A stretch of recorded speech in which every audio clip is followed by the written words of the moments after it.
La mobilité, c'est la capacité à se déplacer quel que soit le moyen utilisé.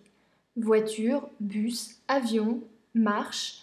Ce qui nous rend mobiles, ce sont d'abord nos capacités physiques, mais aussi l'utilisation de moyens que l'on appelle des modes de transport, comme la voiture ou le vélo. Et si on faisait un petit tour? Le Grand Dijon est ce que l'on appelle une agglomération, c'est-à-dire l'ensemble formé par une grande ville comme Dijon et les plus petites villes qui sont situées autour d'elle. À ton avis, comment peut-on se déplacer dans le Grand Dijon?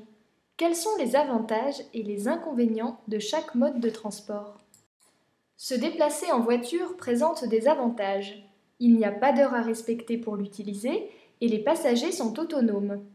De plus, comme il y a beaucoup de routes, on peut aller presque partout avec.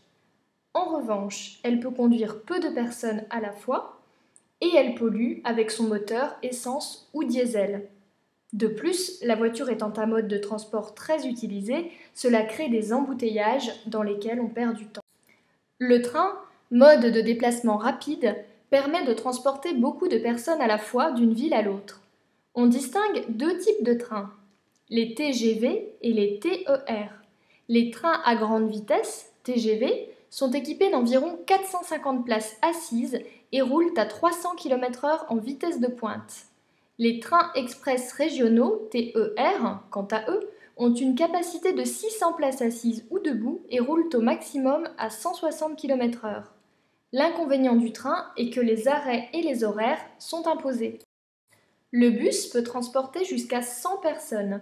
Il va presque partout en ville et ne pollue pas si son moteur est électrique. Mais voyager en bus demande de s'adapter aux horaires de passage et aux itinéraires, notamment s'il faut changer de bus à mi-parcours. Il ne faut pas confondre les bus avec les cars. Les bus accueillent des personnes assises et debout, alors que les cars transportent des voyageurs assis sur de plus longues distances. Le vélo ne pollue pas, car le moteur, c'est toi. Pédaler, c'est aussi bon pour la santé. Avec un vélo, on peut se faufiler partout et il est facile à garer. Le vélo peut se pratiquer seul ou à deux, avec un tandem ou une remorque à l'arrière. En revanche, on emmène peu de choses avec soi et il est difficile d'aller loin car il faut pédaler longtemps et c'est fatigant.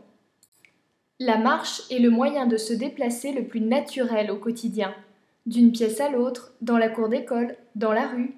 Il est possible de marcher longtemps et d'aller loin, mais souvent on marche pour faire de petits déplacements.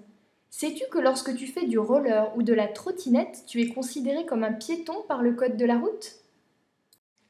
On peut se déplacer dans le Grand Dijon en camion, en scooter, en moto, en trottinette, en roller, mais aussi en bateau grâce au canal de Bourgogne, en avion avec l'aéroport de Longwy ou bien en hélicoptère. Tu l'auras remarqué, certains de ces moyens sont plus accessibles que d'autres. Bientôt, il y aura un tramway dans le Grand Dijon, ce qui présente plusieurs avantages. Il va permettre de compléter le réseau de modes de déplacement actuels.